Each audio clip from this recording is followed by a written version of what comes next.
Tema homili saya sore ini tentang sukacita di dalam Tuhan. Bapak, Ibu, saudara-saudari, kaum muda, kaum remaja, anak-anak, dan khususnya para difabel. Ada banyak alasan di mana orang bisa mengalami sukacita. Ada orang yang sukacita karena rumahnya sudah terjual, apartemennya sudah terjual. Ada yang bersukacita karena studinya sudah selesai. Ada yang bersukacita karena sudah dapat pekerjaan baru setelah sekian lama menganggur.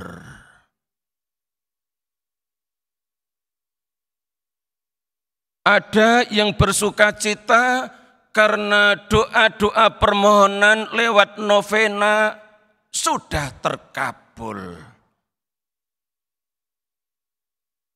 Ada yang bersukacita karena sudah rapotan dan nilai rapot bagus.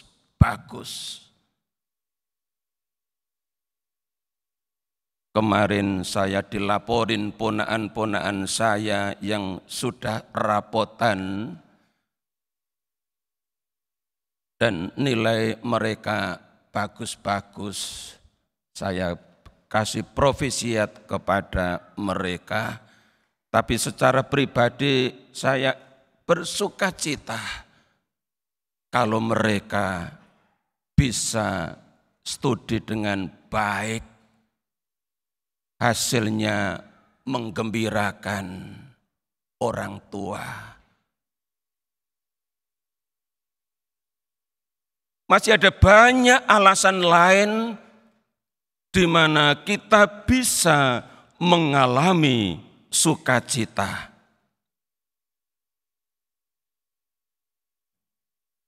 Saya beri contoh lain, pengalaman Rasul Yohanes yang mengalami sukacita dan dia tulis dalam suratnya yang ketiga, 3 Yohanes ayat 2 sampai dengan 3. Saya bacakan, bunyinya begini. Saudaraku yang kekasih. Kata saudaraku yang dia maksudkan adalah di ayat 1 yang bernama Gaius. Gaius ini adalah seorang beriman yang setia. Dan Yohanes puji atas kesetiaan Gaius ini. Maka dia menulis surat yang ditujukan kepadanya. Saudaraku yang kekasih, aku berdoa semoga engkau baik-baik dan sehat-sehat saja dalam segala sesuatu. Sama seperti jiwamu baik-baik saja. Di ayat 3 dia tulis alasannya. Sebab aku sangat bersukacita ketika beberapa saudara datang dan memberi kesaksian tentang hidupmu dalam kebenaran. Jadi Yohanes ini sangat bersukacita karena Gaius ini hidup dalam kebenaran. Kalimat berikutnya. Sebab memang engkau hidup dalam kebenaran. Ayat 4.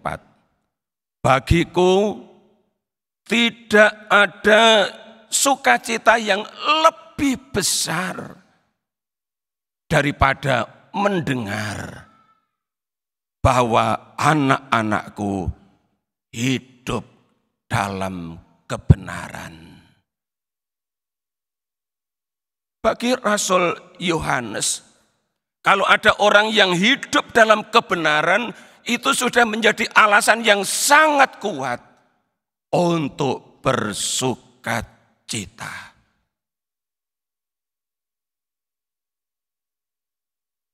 Contoh lain kita temukan dari bacaan pertama dari kitab Nabi Yesaya bab 61 ayat 10. Nabi Yesaya berkata begini, "Aku bersukacita di dalam Tuhan. Jiwaku bersorak-sorai di dalam Allahku."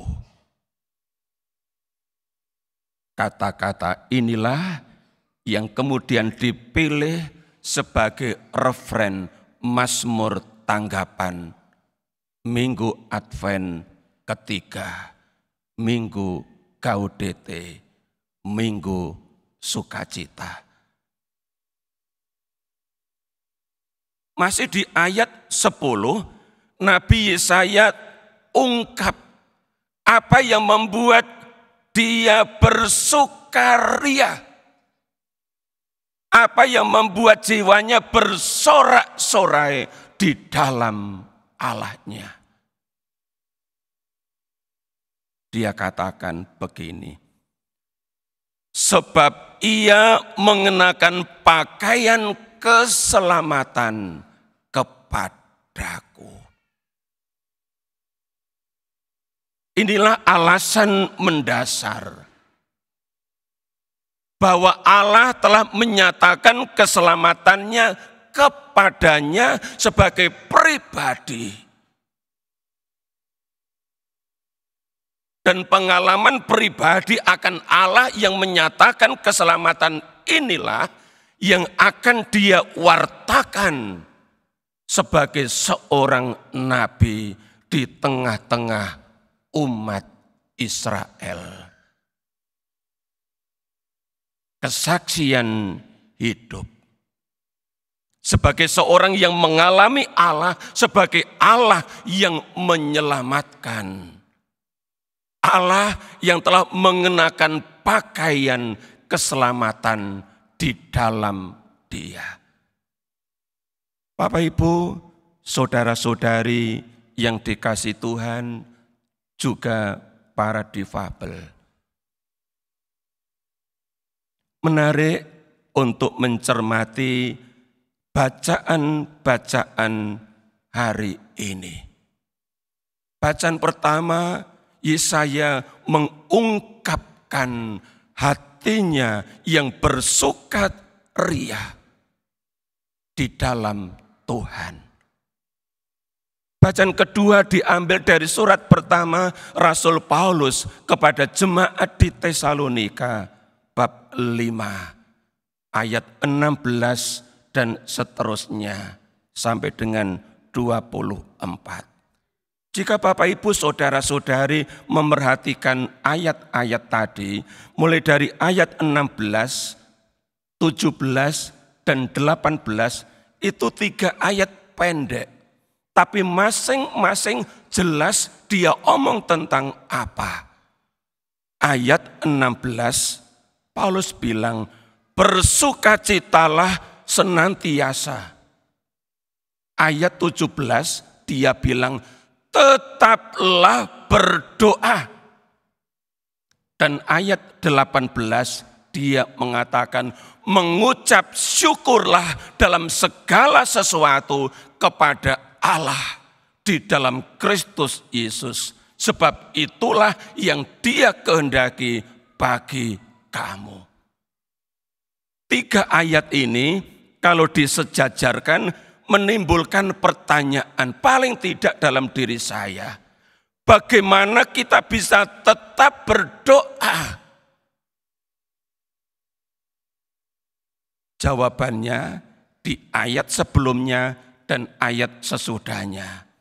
Ayat sebelumnya berarti kita mesti berdoa dengan sukacita. Ayat berikutnya kita mesti berdoa dengan mengucap syukur kepada Allah. Dan dalam hal ini Rasul Paulus adalah contoh. Dia sudah mengalaminya, dia sudah melakukannya, maka dia minta kepada jemaat di Tesalonika untuk berdoa, untuk tetap berdoa dan senantiasa bersukacita.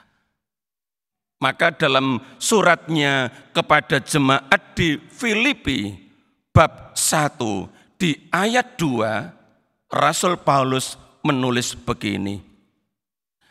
Aku mengucap syukur kepada Allahku setiap kali aku mengingat kamu. Jadi kalau Paulus ingat jemaat di Filipi, dia mengucap syukur kepada Allah. Di ayat 4, Paulus berkata begini, dan setiap kali aku berdoa untuk kamu semua, aku selalu berdoa dengan sukacita. Inilah Paulus. Dia berdoa untuk orang lain dengan sukacita. Kalau berdoa untuk diri sendiri masih bisa dimengerti. Tapi dia berdoa untuk orang lain. Tetapi dia melakukannya dengan sukacita. Roh sukacita inilah yang menggerakkan dia untuk tetap berdoa. Dan berdoa dengan sukacita. Kita perlu belajar dari Paulus. Berdoa dengan sukacita. Mengapa sering ada rasa malas kita berdoa harian pribadi? Mengapa kita bisa punya rasa malas untuk berdoa bersama? Entah dalam keluarga, entah dalam lingkungan.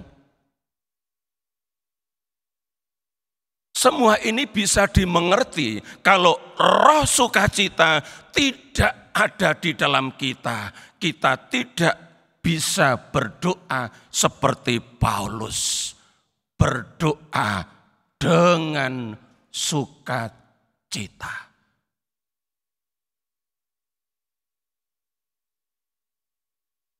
Yang kedua,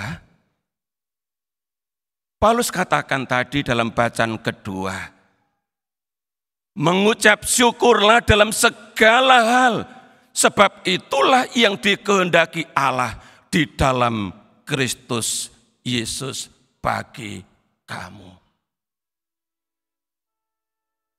Mengucap syukur dalam segala hal. Mulai dari hal-hal yang kecil. Hal-hal yang biasa. Tapi yang biasa ini kita sadari sebagai karya Allah. Yang kita tidak akan mengalami kalau Allah tidak bekerja di dalam kita. Atau melalui orang lain yang ada di sekitar kita, dalam keluarga misalnya. Apakah anak-anak tim Roses yang mengikuti pembinaan selama 3 hari mulai dari Jumat, Sabtu, Minggu, dan sore ini sudah hadir di depan altar dan nanti siap untuk dilantik? Apakah selama 3 hari kalian mengalami sukacita? Dan apakah pada sore hari ini Anda merasa bersyukur bahwa nanti sebentar lagi akan dilantik dan akan bekerja membawa anak-anak remaja untuk mengalami Tuhan, untuk semakin mencintai Tuhan di bawah pendamping-pendamping kalian? Puji Tuhan. Bapak, Ibu, saudara-saudari yang dikasih Tuhan. Dalam Injil kita mendengar kisah tentang Yohanes Pembaptis. Apakah dia hidup dalam sukacita? Injil hari ini tidak mengatakan secara eksplisit jelas. Tetapi cara hidup dia, perilaku dia bisa mendatangkan orang lain mengalami sukacita. Ketika dia dikira sebagai Mesias, dia bilang apa? Bukan, aku bukan Mesias. Ketika dia dikira sebagai Elia, salah seorang nabi perjanjian lama, dia bilang bukan. Ketika dia dikira sebagai salah seorang nabi yang akan datang, dia bilang tidak, bukan.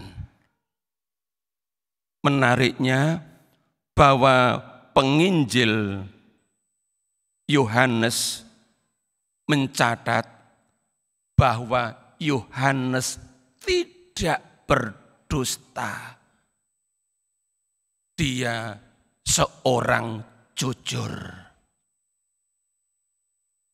Dia adalah seorang yang tidak melebih-lebihkan. Kalau tidak, ya tidak.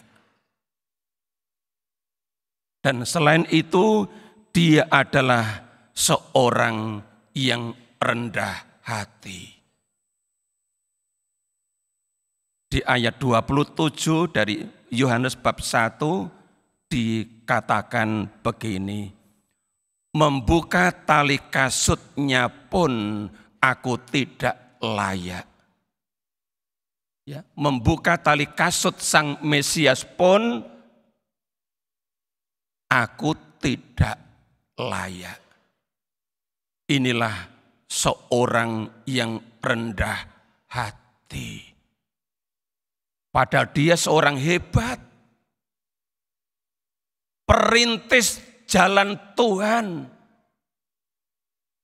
Seorang nabi dikatakan dalam teks lain. Tapi dia tidak menonjolkan diri. Seorang yang sangat rendah hati.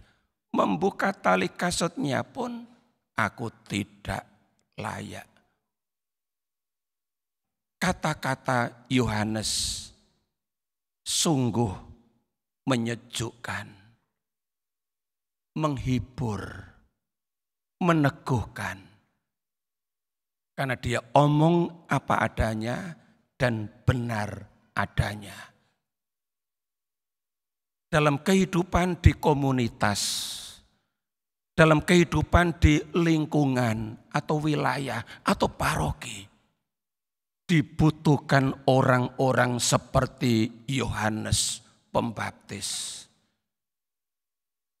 yang jujur dalam berkata-kata, yang rendah hati dalam bersikap, yang menyejukkan kata-katanya, menghibur, meneguhkan. Bukan kata-kata yang kasar, yang menyakitkan, yang membuat orang terluka, marah, sakit hati. Sementara yang omong tidak merasa bersalah. Kehadiran orang yang seperti ini tidak membangun kehidupan bersama. Maka mari Bapak Ibu, saudara-saudari yang dikasih Tuhan, kita mohon rahmat Tuhan. supaya kita bisa menjadi Yohanes yang baru, yang dibimbing oleh Roh Tuhan, bisa membawa orang lain hidup dalam sukacita di dalam Tuhan, bukan hidup dengan marah, jengkel, dongkol, sakit hati karena kehadiran kita dan kata-kata kita. Tuhan memberkati.